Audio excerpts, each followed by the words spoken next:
Hi guys, welcome back to my channel. My name is Alexis and today I'm going to be sharing all of my thoughts for the books I read in October 2022. So with that being said, let's get started. The first book I completed was Morning Glory Milking Farm by C.M. Nascosta. This is written in third person, and as you can assume from the cover, it is a fantasy romance, monster romance between a minotaur and a human. And there is an age gap of 10 plus years. Essentially, this is about Violet and her love interest. Violet just finished grad school and she got a job on a milking farm. And you would be able to assume correctly that she is milking a male species that would be minotaurs. So one of her clients is said minotaur that she ends up with, and they start seeing each other outside of work. I initially wasn't planning on reading this, at least when I first heard about it, because of this cover, and this cover did not interest me by any means. This is an example of a discreet cover that was just too meh, and it didn't pique my interest. But then it was recovered to this, and I thought it was so much better, so it piqued my interest enough to listen to it. But I gotta say, wasn't a fan. In the spirit of Halloween, I wanted more fantasy, and I listened to this. Frankly, this was just too out there for me, kind of made me uncomfortable, and it was overall an only okay read. It's not something I see myself being interested in the long run, but perhaps it was just something that was done here. I mainly continued out of curiosity, and I can appreciate the comparisons about different species. They are kind of parallel to how our reality talks about different cultures, and the relationship did feel more physical than emotional, if that makes sense. So I couldn't really get into or support their roles together. It just felt like, there were ideas there, but overall, it wasn't an enjoyable read. I was just continuing to complete it, and I did end up giving this 2 out of 5 stars. The next book I read, or reread you could say, is Hookshot by Kennedy Ryan. I did listen to the audiobook because in September I did the same thing for the first 2 books, Longshot and Blockshot. As I did the first time, I enjoyed the complete trilogy, and I was just wrapping it up with this one. There is a novella or a couple novellas that take place within the same group of people that are mentioned in the Hoops trilogy, but it's just not something I reread at this time. I just wanted to reread the full length books. Other than that, there's not too much else I should even bother saying with this, because as I did the first time, I really enjoyed it. I already have a review available on my Goodreads. I do, as always, list the perspective it was written in, maybe the format if it's different from physical reading. If there are any tropes that stood out to me, which always are, and a brief synopsis along with my favorite moments throughout the book, at least the first time. So with that being said, that's this one. The next book I completed was Charming the Prince by Teresa Medeiros. This does feature the lovely Stepback. I did get this a few months ago as part of an eBay lot, and I did read the physical copy. But as you can tell, as color-coded as my book is, I have mixed feelings about it. Of course, this is written in third person. It's a historical romance. This follows a marriage of convenience. There is mention of past abuse in here. This does feature a single dad romance. It does mention death of loved ones, kidnapping, and it's kind of a Cinderella meets Nanny McPhee. I gotta say, because on the heroine's end, her family kind of started treating her unfairly because her father married her stepmother, and the stepmother had a bunch of kids that essentially pushed the main female heroine to the side. But it also gives off Nanny McPhee vibes because she entered a marriage of convenience with a lord, and he had a bunch of kids. So she at first was just meant to be the motherly figure of the group, but she turned out to be so much more than that and not what he expected. He was hoping for someone who he wouldn't be attracted to, but of course, that isn't the case, and the person chosen for him ends up being this lovely young woman who he ends up loving and adoring. So, my summary of the synopsis, it's about Willow and Banner. Willow lost her mother very young. Her father remarried Blanche, a charming woman who only called on Willow to take care of her other children from previous marriages. Uh, Banner, a war hero, home after a treaty was written, sends his squire Hollis to find him his third wife to look after the rambunctious children, preferably a woman he would not be attracted to. Hollis made the mistake of assuming Willow was such a person when he saw her at a distance and proposed the marriage in haste. As I mentioned, this definitely presented Nanny McPhee vibes.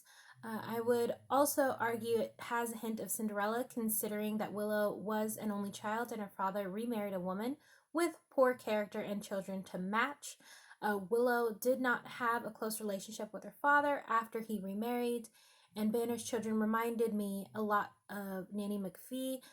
Specifically, his eldest son, Banner's eldest son, Desmond, was a lot like Simon from Nanny McPhee, only more disrespectful and undisciplined at first. So, as the eldest child in this book and this movie, they end up being more so the leader of the group of kids. I can't say I got attached to Willow and Banner's relationship together, but I can appreciate them. Surprisingly, their physical intimacy was forgettable compared to the various relationship dynamics with supporting characters, and that includes Willow's relationship with one of her sister dynamics. That also includes, among the kids, that could be very rambunctious and entertaining. So the romance that was supposed to be the center plot for me did not work out, but I know it works out for other people. So I'm not going to disregard that. I did like the minor budding romance between Desmond and Beatrix, Willow's half sister, who posed as her lady in waiting when she ran away from home. The stepbrother was not that intimidating to me, Willow's stepbrother. It was just weird and greedy because he essentially wanted to have Willow all to himself, which again is weird because they already share this sibling connection, but he didn't want to view her that way. The ending could have involved more action and it felt a little rushed. Willow's relationship with her father was strained most of the time. I wish there was more development and growth between the two of them. The epilogue left things unclear as to how Rufus and Willow got to better terms. Rufus is her father who ended up remarrying, and overall the ending left me unsatisfied. I would like to see a book that is following Desmond and Beatrix more, or Netta and Hollis. Overall, I did give this book 3 out of 5 stars. I am unsure if I'm going to even bother keeping it because of my, lack of interest. But like I said, it was giving off Nanny McPhee and Cinderella vibes at first, so maybe someone else will enjoy it more. Continuing the trend of fantasy romances, I read Radiance by Grace Draven. This is the first in a duology. The second one is Eidolon. I will talk about that shortly. But this is written in third person. It is an arranged marriage. Of course, there's magic involved.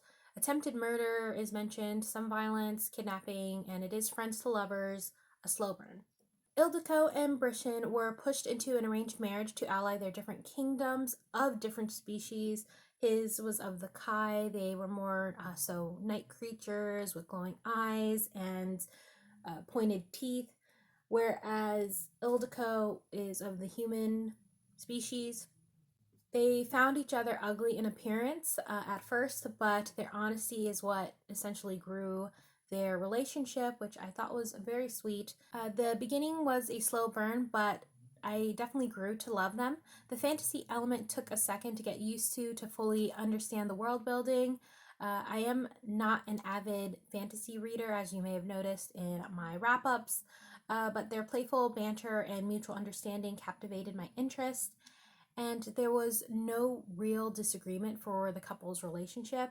They had very good communication from the beginning and were very honest about their thoughts, even on each other's appearances. I enjoyed the attention to detail about the different cultures, whether it be about the food that they ate, the languages that they spoke, or how they mourned their loved ones. They did not hide from each other in any way.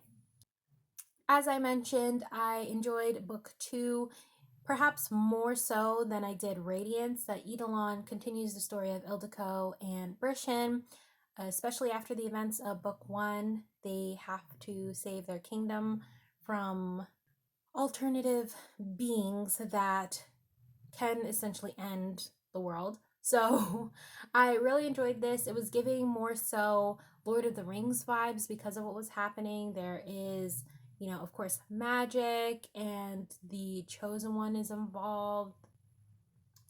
The good against evil, sacrifice, all those interesting plot points really intrigued me about this more so than the first book. And also because they were already in an established relationship, it was just them getting through their first year together or so, their first couple of years together because of said events. And I really enjoyed that. There's also a subplot romance in here as well. I did mention it in my review, but I'm not going to share too much because, again, this is book 2 and you do need to read Radiance before you get to this one in order to fully grasp their story and enjoy it to the fullest. So I did give this one 5 stars, whereas Radiance I did give 4 stars, so I did enjoy this more. The third book I read by Grace Draven was Phoenix Unbound. As you can see from the tabs, I did have mixed thoughts about this, and honestly, I am hoping I enjoy the second book and the third book that will eventually be released, because this one I did not so much. This is also written in third person fantasy romance, captive romance. There is a mention of history of rape in here, torture, imprisonment, war, violence, murder, betrayal, and this is a slow burn. And I gotta say, I'm not a fan of those, and here it definitely didn't work for me. This follows Galeen, and she disguised herself with magic and used her fire magic to quicken the death of the flowers of spring for the human sacrifices. Female victims burned in the name of the Empire. The Empire is this equivalent to a kingdom, I would say. An Azarian, a prisoner of the Empire, could see through her illusions, and he coerced her into helping him escape, then took her captive so he could reclaim his birthright after over 10 years of being imprisoned and following betrayal. This book was excruciatingly slow, and the romance was lacking in my opinion. I pulled through with a handful of happy times, but it did not make up for all of the waiting. I was annoyed that there weren't enough moments of intimacy or affection between Galeen and Azarian. It just kind of happened. Halani gets her book in the second one. She is someone who was considered more of a healer, or she had healing powers. So her book is next, and I have yet to read it at this point. She was hardly mentioned in this book. I hope hers is better than this one. I did end up giving this 2 out of 5 stars. Disappointing after the hype I heard about it. It's just... Right after that, I got into Anna Huang's newest release, King of Wrath. I did read this on Kindle Unlimited. It is written in first person, dual perspective, contemporary romance. It is an interracial romance, arranged marriage. There are cultural differences in here mentioned, abandonment, manipulative parents. There is an 8-year age gap, some blackmail involved, violence, and that was at gunpoint. So Vivian, at age 28, was pushed into an arranged marriage by her parents to Dante Russo to elevate their status in society. Dante, on the other hand, was blackmailed into the engagement with the daughter of the man who threatened him. Over time, of course, he falls for her. So Dante was an intimidating character, first introduced in Twisted Lies, the Twisted series by Anna Huang that came out before this. So there is some overlap, but it, in my opinion, is not necessary to read Twisted series before this one, but it does give some more backstory because some of the plot points in Twisted Lies, which is the fourth and final book of the Twisted series, does overlap with the timeline of King of Wrath. Vivian did know how to bite back, except when it came to her family. I do not share the same dynamic, but I can understand the internalized pressure to satisfy and live up to the expectations of your family, especially as a person of color trying to navigate in a society that works against you. I wouldn't say it played a huge part in the plot, but the familial influence from her parents and how she responded was part of her character growth. I do wonder if Sloane and Asher Donovan's characters will be paired. Dominic and Alexandra already are, but the relationship is strained. As a person who is half Filipina and half Black, I am excited but cautious about what to expect for Isabella and Kai in their book, which will be King of Pride, expected to release in April of 2023. Isabella and Vivian's friendship reminded me of one of mine. I feel like for the most part in the US, Filipinos are underrepresented in media. I'm hoping she does the Filipino community justice. She does make Isabella's character half Filipina and half Chinese. I already can picture one of the Filipina Chinese actresses from real life as Isabella, and that is Kim Chiu. She is a wonderful actress. If you've seen her movies, they give off perfect rom-com situation, and she's just so cheeky and lovable in her interviews and when she talks on her own platforms, so definitely love that. But we will see. As for King of Wrath, some of my favorite moments included their engagement, their first kiss, moving in together, eating the nightly snacks. There was a little trend going on about trying food that's mentioned in books. So this one did include an interesting combination with soy sauce, vanilla ice cream, and pickles. So I don't think I'm interested enough to try that, but to each their own. Maybe it's actually good. Who knows? But I'm not there yet. Am I opposed? No. But right now it's not for me. I also enjoyed the fact that Dante did rush to come home after something nearly happened to Vivian or that she had to experience, and he was just there to comfort her. I really enjoyed that. The constant close proximity and wanting to meet each other for lunch at work.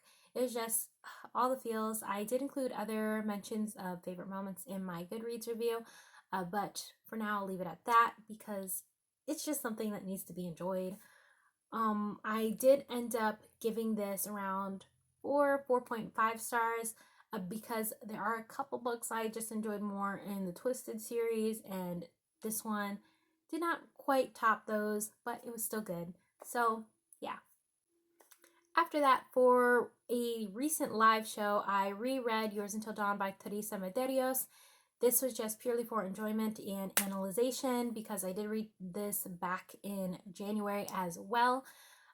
But, Beauty and the Beast vibes in a historical setting, caregiving, identity related.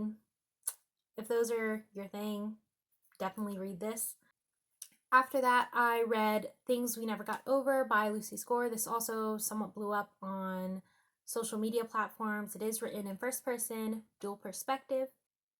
This is a contemporary romance, small town romance between the town grump and the new city girl. There is some fake dating in here, some identity mistaken, child abandonment, some verbal abuse, gunshots, and mention of loss and death. I would more so say this was relatively lighthearted until the last quarter when it started to throw in some suspense, but I'll get to that in a moment.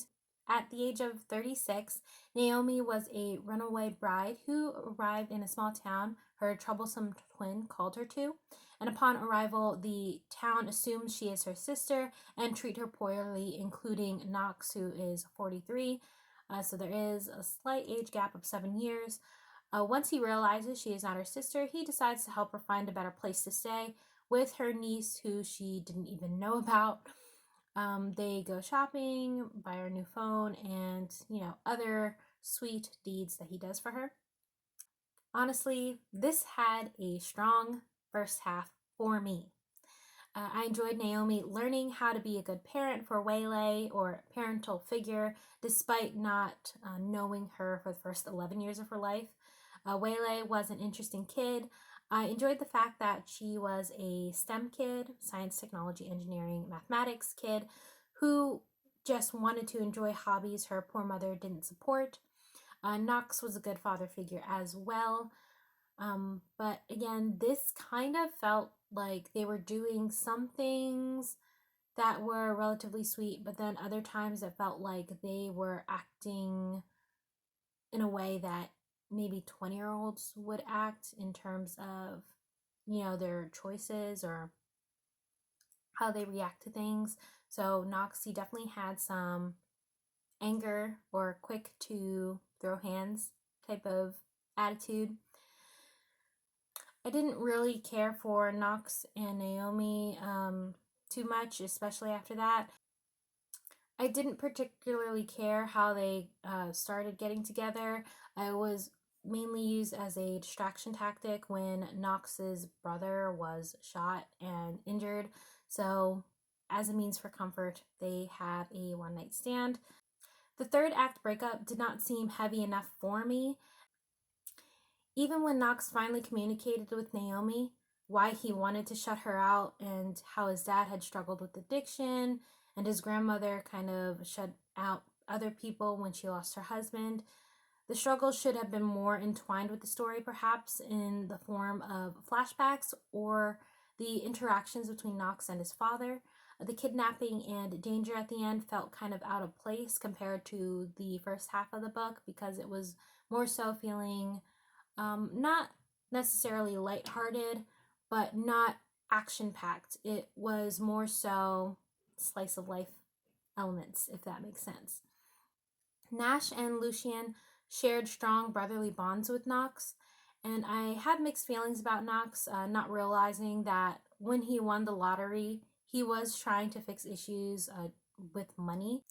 Nash, who is Knox's younger brother and the chief police, and Lena, Knox's ex turned longtime friend, uh, looked like they're going to have their story coming out next year as well.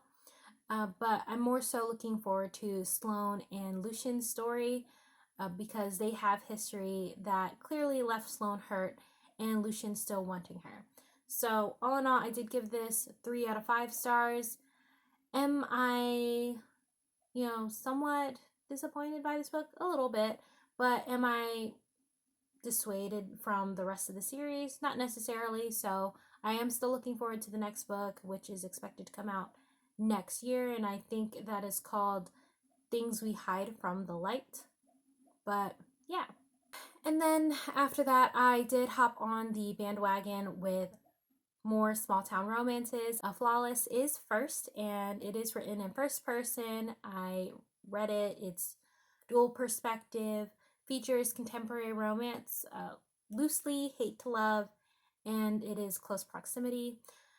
More so, Rhett was being unfairly dragged for saying he didn't like milk in the media as a bull rider, and coming from a small town where most people make their money off some milk, they took offense. And Summer was tasked by her father to kind of clean up his reputation and his mess to keep him in line until, the end of his bull riding career, or at least for the season until he can, compete. I can see why people think of The Longest Ride, the inspired Nicholas Sparks movie, when it came to their dynamic. This bull rider and agent's daughter romance was pretty good, although there were times I thought it was too exaggerated or unbelievable, such as when Rhett said he loved her since he first met her. I honestly don't really believe that. It's just, a matter of attraction and, feeling maybe a connection or a spark, but not necessarily like, oh, I fell in love with you at first night. I don't know. I don't believe in that. I did not particularly like the backstory of Summer. Her father, Kip, was already married when he had an affair with the maid, and her mother never returned, whereas her stepmother uh, pinned her against her sister. They are mostly pinned against each other because of Winter's mother, but I can't wait to see the redemption arc there because there's definitely some, strained relationship, but clearly they're getting better. At least that's what was hinted at in Heartless as well. Overall, it was a good story, but I did not feel as emotionally invested until well into the book. So maybe the first 50%, I was just reading along with the story, still decent, but I didn't start to feel like a genuine attachment until well into the story. I'm kind of bothered that Theo won by default. When you get there, you'll know. At first, I wasn't looking forward to Cade's book, but at this point, my interest was piqued. So yeah, some of my favorite moments include getting the door for her. So Rhett did show some chivalry, working out at the gym together, Summer being supportive, unlike, the crowd at events, sharing a room, helping alleviate pain for injury, things like that that were, more so caregiving and, taking care of each other. Those moments I really enjoyed. The phone call, special phone call that is often referred to in other posts and people's TikToks, short videos. When you get there, it's just wow. Just wow. But all in all, I did end up giving this 4 out of 5 stars because, like I said, I did take a minute to hop into the story. And lastly, for the month of October, I read Heartless by Elsie Silver. This is the book that follows Flawless, and it follows Rhett's older brother, Cade, who is a single dad. This is written in first person as well, dual perspective. It's contemporary romance, small town romance. There is nanny and parent dynamic in here, an age gap of 13 years, caregiving, and a surprise. So, yeah, Cade was having difficulty finding a nanny for his son Luke. As a 38-year-old single father, he was very particular in the search process.